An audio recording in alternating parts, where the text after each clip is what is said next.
meeting actually transfer and send several messages. Otherwise, first of all, of course, China will continue to play the very important and actively constructive role in the process of nuclear talks between Iran and the other states, and China also will facilitate and encourage the peace talks between Iran and other countries to hope to maintain the stability in this region, and hope that the Iran nuclear issue and particularly the dilemma will be witnessed. So that is why I think the first message is very clear that China hopes to play a very peaceful role in the Iran nuclear issue. And the second message is that China hopes to maintain the kind of the peace and stability together with Iran and other international actors through the dialogues and the political way rather than the military and maybe more aggressive and assertive way, and strongly oppose any kind of sanctions and unilateralism imposed by other countries.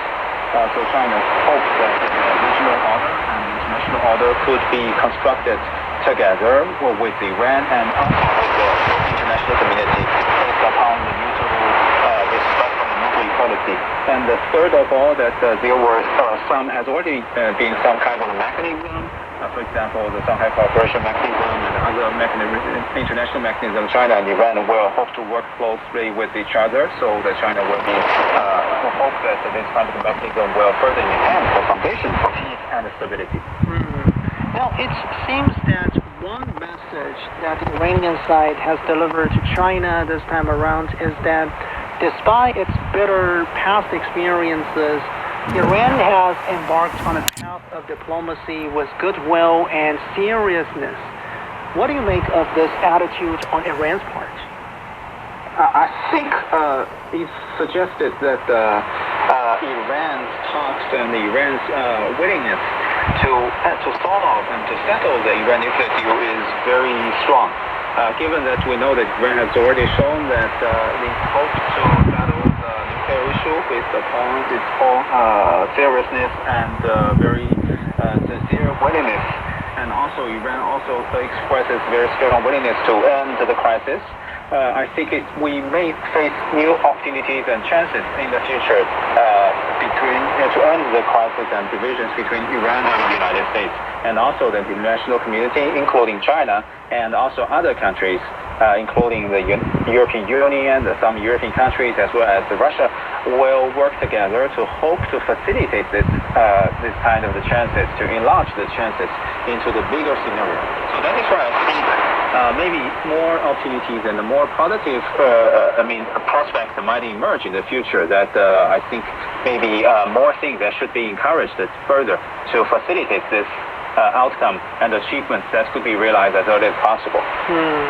Meanwhile, in terms of the bilateral ties, both China and Iran have actually demonstrated a commitment towards deepening their mutual trust, political trust, and consolidating their bilateral cooperation and coordination on policies.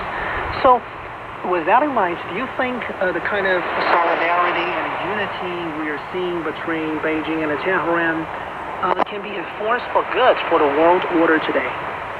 Of course, I think when China and Iran, just like China's positive relations with other Middle Eastern countries and other states, when this kind of positive relations be upgraded further, I think more opportunities for chance, more opportunities for stability in the international level as well as the regional level could benefit from that, because we know that Iran is an important one of the very leading country in the Middle East with a very prosperous ancient culture.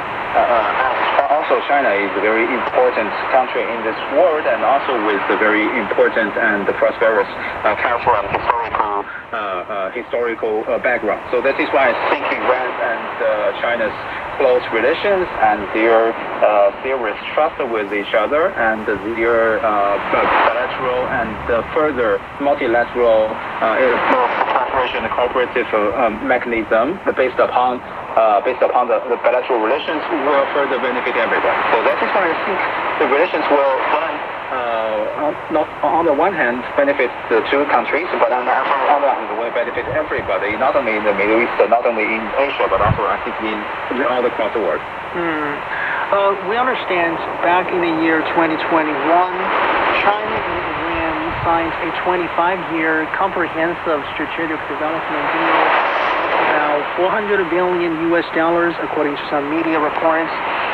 So if there can be less tension between Tehran and Washington and subsequently less sanctions by the United States against Iran, how do you think that kind of scenario is going to facilitate the implementation of this particular, deal, 25-year deal between China and Iran?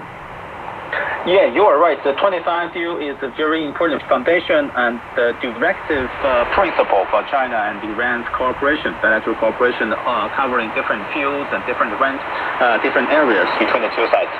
And one of the major obstacles for the two countries' bilateral relations is the sanctions imposed by the United States and sanctions also from other Western countries.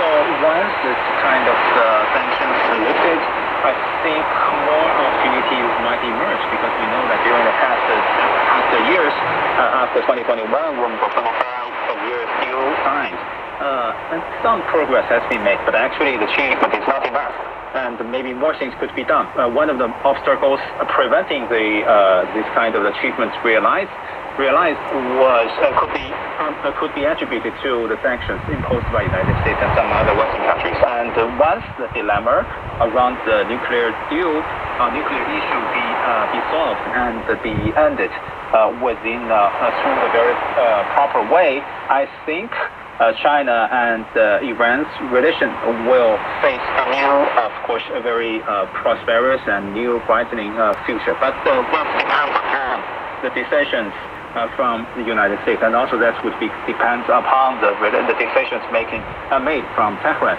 So China will continue to facilitate the possible peace between the two sides, this kind of the chances of opportunities for peace as early as possible. Yeah, so last weekend's Iran-American negotiation in Rome